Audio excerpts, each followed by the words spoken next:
So you're going to find this 4-part frame in your kit along with this little sheep. On this tissue paper, you're going to cut the image out.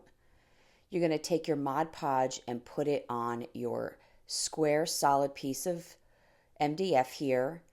You're going to lay it down, and then you're going to do a top coat over top of your image, also using the Mod Podge. I painted my frame in the Republic Red, and I also did the stands in the Republic Red. The stands, you want to do the front and the back. I did the front, allowed it to dry, and then flipped it over and did the back.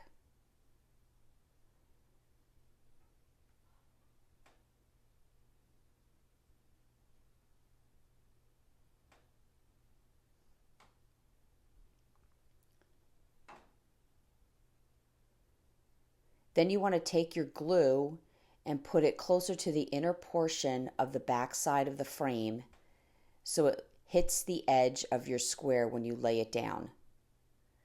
You're going to puzzle your two stands together, and there you go. You can leave it simple, or you can create and add little items to your frame. I decided to put some jute, and we will see you next month.